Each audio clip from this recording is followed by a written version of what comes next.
ایک اور قسم کے منافق تمہیں ایسے ملیں گے جو چاہتے ہیں کہ تم سے بھی امن میں رہیں اور اپنی قوم سے بھی، مگر جب کبھی فتنے کا موقع پائیں گے اس میں کود پڑیں گے۔ ایسے لوگ اگر تمہارے مقابلے سے باز نہ رہیں اور صلح و سلامتی تمہارے آگے پیش نہ کریں اور اپنے ہاتھ نہ روکیں تو جہاں وہ ملیں انہیں پکڑو اور مارو، ان پر ہاتھ اٹھانے کے لیے ہم نے تمہیں کھلی حجت دے دی ہے۔ کسی مومن کا یہ کام نہیں ہے کہ دوسرے مومن کو قتل کرے الا یہ کہ اس سے چوک ہو جائے، اور جو شخص کسی مومن کو غلطی سے قتل کر دے تو اس کا کفارہ یہ ہے کہ ایک مومن کو غلامی سے آزاد کرے اور مقتول کے وارثوں کو خوں بہا دے الا یہ کہ وہ خوں بہا معاف کر دیں۔ لیکن اگر وہ مسلمان مقتول کسی ایسی قوم سے تھا جس سے تمہاری دشمنی ہو تو اس کا کفارہ ایک مومن غلام آزاد کرنا ہے، اور اگر وہ کسی ایسی غیر مسلم قوم کا فرد تھا جس سے تمہارا معاہدہ ہو تو اس کے وارثوں کو خوں بہا دیا جائے گا اور ایک مومن غلام کو آزاد کرنا ہوگا۔ پھر جو غلام نہ پائے وہ پے در پے 2 مہینے کے روزے رکھے۔ یہ اس گناہ پر اللہ سے توبہ کرنے کا طریقہ ہے اور اللہ علیم و دانا ہے۔ یہاں ان منافق مسلمانوں کا ذکر نہیں ہے جن کے قتل کے اوپر اجازت دی گئی ہے، بلکہ ان مسلمانوں کا ذکر ہے جو یا تو دارالاسلام کے باشندے ہوں یا اگر دارالحرب یا دارالکفر میں بھی ہوں تو دشمنان اسلام کی کارروائیوں میں ان کی شرکت کا کوئی ثبوت نہ۔ اس وقت بکثرت لوگ ایسے بھی تھے جو اسلام قبول کرنے کے بعد اپنی حقیقی مجبوریوں کے بنا پر دشمن اسلام قبیلوں کے درمیان ٹھہرے ہوئے تھے، اور اکثر ایسے اتفاقات پیش آ جاتے تھے کہ مسلمان کسی دشمن قبیلے پر حملہ کرتے اور وہاں نادانستگی میں کوئی مسلمان ان کے ہاتھ سے مارا جاتا تھا۔ اس لیے اللہ تعالیٰ نے یہاں اس صورت کا حکم بیان فرمایا ہے جبکہ غلطی سے کوئی مسلمان کسی مسلمان کے ہاتھ سے مارا جائے۔ اس کا کفارہ یہ ہے کہ ایک مومن کو غلامی سے آزاد کرے۔ چونکہ مقتول مومن تھا اس لیے اس کے قتل کا کفارہ ایک مومن غلام کی آزادی قرار دیا گیا۔ اور مقتول کے وارثوں کو خوں بہا دے۔ نبی صلی اللہ علیہ وسلم نے خوں بہا کی مقدار 100 اونٹ یا 200 گائیں یا 2000 بکریاں مقرر فرمائی ہے۔ اگر دوسری کسی شکل میں کوئی شخص خون بہا دینا چاہے تو اس کے مقدار انہی چیزوں کی بازاری قیمت کے لحاظ سے معین کی جائے گی۔ مثلا نبی صلی اللہ علیہ وسلم کے زمانے میں نقد خون بہا دینے والوں کے لیے 800 دینار یا 8000 درہم مقرر تھے۔ جب حضرت عمر رضی اللہ عنہ کا زمانہ آیا تو انہوں نے فرمایا کہ اونٹوں کی قیمت اب چڑھ گئی ہے، لہذا اب سونے کے سکے میں 1000 دینار یا چاندی کے سکے میں 12000 درہم خون بہا دلوایا جائے گا۔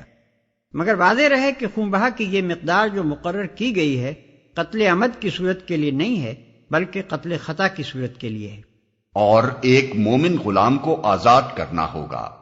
اس آیت کے احکام کا خلاصہ یہ ہے، اگر مقتول دارالاسلام کا باشندہ ہو تو اس کے قاتل کو خون بہا بھی دینا ہوگا اور خدا سے اپنے قصور کی معافی مانگنے کے لیے غلام بھی آزاد کرنا ہوگا۔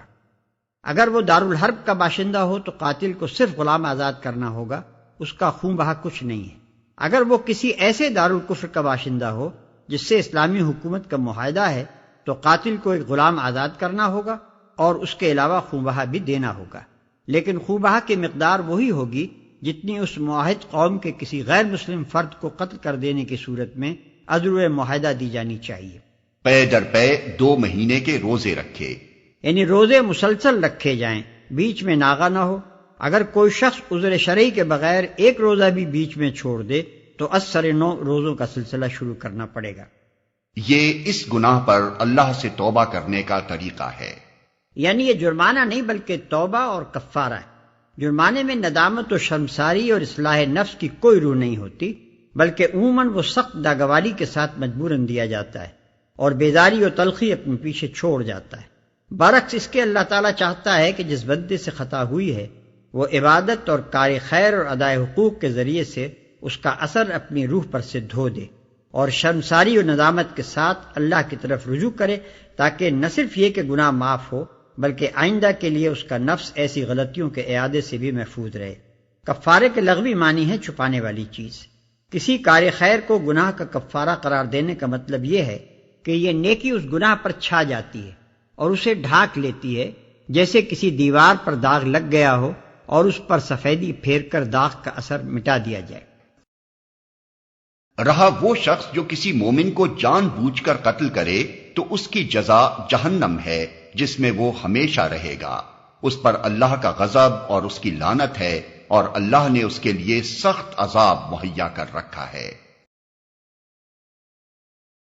اے لوگو جو ایمان لائے ہو، جب تم اللہ کی راہ میں جہاد کے لیے نکلو تو دوست دشمن میں تمیز کرو، اور جو تمہاری طرف سلام سے تقدیم کرے اسے فوراً نہ کہہ دو کہ تو مومن نہیں ہے۔ اگر تم دنیاوی فائدہ چاہتے ہو تو اللہ کے پاس تمہارے لیے بہت سے اموال غنیمت ہیں، آخر اسی حالت میں تم خود بھی تو اس سے پہلے مبتلا رہ چکے ہو، پھر اللہ نے تم پر احسان کیا، لہذا تحقیق سے کام لو، جو کچھ تم کرتے ہو اللہ اس سے باخبر ہے۔ ابتدائے اسلام میں السلام علیکم کا لفظ مسلمانوں کے لیے شعار اور علامت کی حیثیت رکھتا تھا، اور ایک مسلمان دوسرے مسلمان کو دیکھ کر یہ لفظ اس معنی میں استعمال کرتا تھا کہ میں تمہارے ہی گروہ کا آدمی ہوں، دوست اور خیر خواہ ہوں، میرے پاس تمہارے لیے سلامتی و عافیت کے سوا کچھ نہیں ہے، لہذا نہ تم مجھ سے دشمنی کرو اور نہ میری طرف سے عداوت اور ضرر کا اندیشہ رکھو۔ جس طرح فوج میں ایک لفظ شعار یعنی پاس ورڈ کے طور پر مقرر کیا جاتا ہے، اور رات کے وقت ایک فوج کے آدمی ایک دوسرے کے پاس سے گزرتے ہوئے اسے اس غرض کے لیے استعمال کرتے ہیں کہ فوج مخالف کے آدمیوں سے ممیز ہوں، اسی طرح سلام کا لفظ بھی مسلمانوں میں شعار کے طور پر مقرر کیا گیا تھا۔ خصوصیت کے ساتھ اس زمانے میں اس شعار کی اہمیت اس وجہ سے اور بھی زیادہ تھی کہ اس وقت عرب کے نو مسلموں اور کافروں کے درمیان لباس، زبان اور کسی دوسری چیز میں کوئی نمایاں امتیاز نہ تھا، جس کی وجہ سے ایک مسلمان سرسری نظر میں دوسرے مسلمان کو پہچان سکتا ہو۔ لیکن لڑائیوں کے موقع پر ایک پیچیدگی یہ پیش آتی تھی کہ مسلمان جب کسی دشمن گروہ پر حملہ کرتے اور وہاں کوئی مسلمان اس لپیٹ میں آ جاتا تو وہ حملہ آور مسلمانوں کو یہ بتانے کے لیے کہ وہ بھی ان کا دینی بھائی ہے، السلام علیکم یا لا الہ الا اللہ پکارتا، مگر مسلمانوں کو اس پر یہ شبہ ہوتا تھا کہ یہ کوئی کافر ہے جو محض جان بچانے کے لیے ہیلا کر رہا ہے، اس لیے بسا اوقات وہ اسے قتل کر بیٹھتے تھے اور اس کی چیزیں غنیمت کے طور پر لوٹ لیتے تھے۔ نبی صلی اللہ علیہ وسلم نے ایسے ہر موقع پر نہایت سختی کے ساتھ سرزنش فرمائی، مگر اس قسم کے واقعات برابر پیش آتے رہے۔ آخر کار اللہ تعالیٰ نے قرآن مجید میں اس پیچیدگی کو حل کیا۔ آیت کا منشا یہ ہے کہ جو شخص اپنے آپ کو مسلمان کی حیثیت سے پیش کر رہا ہے اس کے متعلق تمہیں سرسری طور پر یہ فیصلہ کر دینے کا حق نہیں ہے کہ وہ محض جان بچانے کے لیے جھوٹ بول رہا ہے۔ ہو سکتا ہے کہ وہ سچا ہو اور ہو سکتا ہے کہ جھوٹا ہو، حقیقت تو تحقیق ہی سے معلوم ہو سکتی ہے۔ تحقیق کے بغیر چھوڑ دینے میں اگر یہ امکان ہے کہ ایک کافر جھوٹ بول کر جان بچا لے جائے تو قتل کر دینے میں اس کا امکان بھی ہے کہ ایک مومن بے گناہ تمہارے ہاتھ سے مارا جائے، اور بہرحال تمہارا ایک کافر کو چھوڑ دینے میں غلطی کرنا اس سے بدرجہ زیادہ بہتر ہے کہ تم ایک مومن کو قتل کرنے میں غلطی کرو۔ پھر اللہ نے تم پر احسان کیا، یعنی ایک وقت تم پر ایسا گزر چکا ہے کہ انفرادی طور پر مختلف کافر قبیلوں میں منتشر تھے، اپنے اسلام کو ظلم و ستم کے خوف سے چھپانے پر مجبور تھے، اور تمہارے پاس ایمان کے زبانی اقرار کے سوا اپنے ایمان کا کوئی ثبوت موجود نہ تھا۔ ابھی اللہ کا احسان ہے کہ اس نے تم کو اجتماعی زندگی عطا کی اور تم اس قابل ہوئے کہ کفار کے مقابلے میں اسلام کا جھنڈا بلند کرنے اٹھے ہو۔ اس احسان کا یہ کوئی صحیح شکریہ نہیں ہے کہ جو مسلمان ابھی پہلی حالت میں مبتلا ہیں ان کے ساتھ تم نرمی اور رعایت سے کام نہ لو۔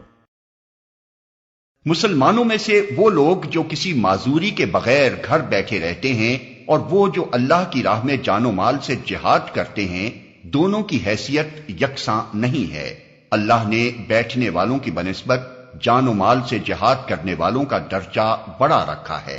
اگرچہ ہر ایک کے لیے اللہ نے بھلائی ہی کا وعدہ فرمایا ہے، مگر اس کے ہاں مجاہدوں کی خدمات کا معاوضہ بیٹھنے والوں سے بہت زیادہ ہے۔ یہاں ان بیٹھنے والوں کا ذکر نہیں ہے جن کو جہاد پر جانے کا حکم دیا جائے اور وہ بہانے کر کے بیٹھ رہے ہیں، یا نفیر عام ہو اور جہاد فرض عین ہو جائے پھر بھی وہ جنگ پر جانے سے جی چرائیں، بلکہ یہاں ذکر ان بیٹھنے والوں کا ہے جو جہاد کے فرض کفایہ ہونے کی صورت میں میدان جنگ کی طرف جانے کے بجائے دوسرے کاموں میں لگے رہیں۔ پہلی دو صورتوں میں جہاد کے لیے نہ نکلنے والا صرف منافق ہی ہو سکتا ہے، اور اس کے لیے اللہ کی طرف سے کسی بھلائی کا وعدہ نہیں ہے، الا یہ کہ وہ کسی حقیقی معذوری کا شکار۔ بخلاف اس کے یہ آخری صورت ایسی ہے جس میں اسلامی جماعت کی پوری فوجی طاقت مطلوب نہیں ہوتی بلکہ محض اس کا ایک حصہ مطلوب ہوتا ہے۔ اس صورت میں اگر امام کی طرف سے اپیل کی جائے کہ کون سرباز ہیں جو فلاں مہم کے لیے اپنے آپ کو پیش کرتے ہیں، تو جو لوگ اس دعوت پر لبیک کہنے کے لیے اٹھ کھڑے ہوں وہ افضل ہیں بنسبت ان کے جو دوسرے کاموں میں لگے رہیں، خواہ وہ دوسرے کام بھی بجائے خود مفید ہی ہوں۔ ان کے لیے اللہ کی طرف سے بڑے درجے ہیں اور مغفرت اور رحمت ہے، اور اللہ بڑا معاف کرنے والا اور رحم فرمانے والا ہے۔ جو لوگ اپنے نفس پر ظلم کر رہے تھے ان کی روحیں جب فرشتوں نے قبض کی تو ان سے پوچھا کہ یہ تم کس حال میں مبتلا تھے؟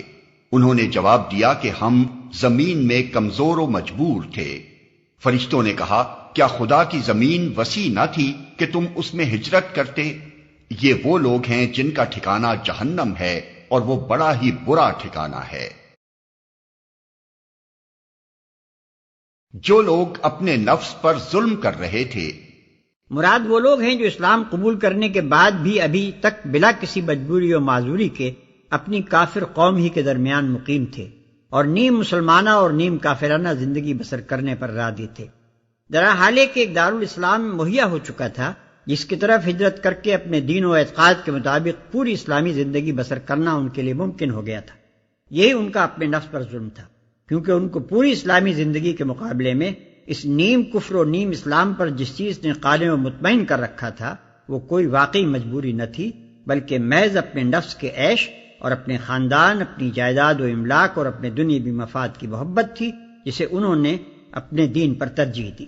کیا خدا کی زمین وسیع نہ تھی کہ تم اس میں ہجرت کرتے؟ یعنی جب ایک جگہ خدا کے باغیوں کا غلبہ تھا اور خدا کے قانون شرعی پر عمل کرنا ممکن نہ تھا تو وہاں رہنا کیا ضرور تھا؟ کیوں نہ اس جگہ کو چھوڑ کر کسی ایسی سرزمین کی طرف منتقل ہو گئے جہاں قانون الہی کی پیروی ممکن ہوتی۔ ہاں، جو مرد، عورتیں اور بچے واقعی بے بس ہیں اور نکلنے کا کوئی راستہ اور ذریعہ نہیں پاتے، بعید نہیں کہ اللہ انہیں معاف کر دے۔ اللہ بڑا معاف کرنے والا اور درگزر فرمانے والا ہے۔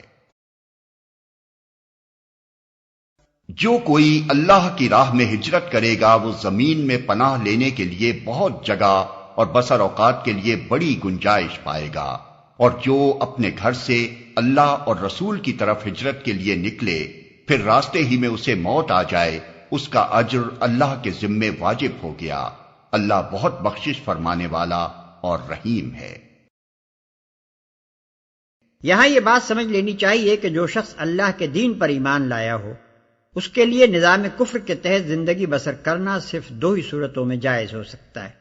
ایک یہ کہ وہ اسلام کو اس سرزمین میں غالب کرنے اور نظام کفر کو نظام اسلام میں تبدیل کرنے کی جد و جہد کرتا رہے، جس طرح انبیاء علیہ السلام اور ان کے ابتدائی پیرو کرتے رہے ہیں۔ دوسری یہ کہ وہ در حقیقت وہاں سے نکلنے کی کوئی راہ نہ پاتا ہو اور سخت نفرت و بیداری کے ساتھ وہاں مجبورانہ قیام رکھتا ہو۔ ان دو صورتوں کے سوا ہر صورت میں دارالکفر کا قیام ایک مستقل معصیت ہے،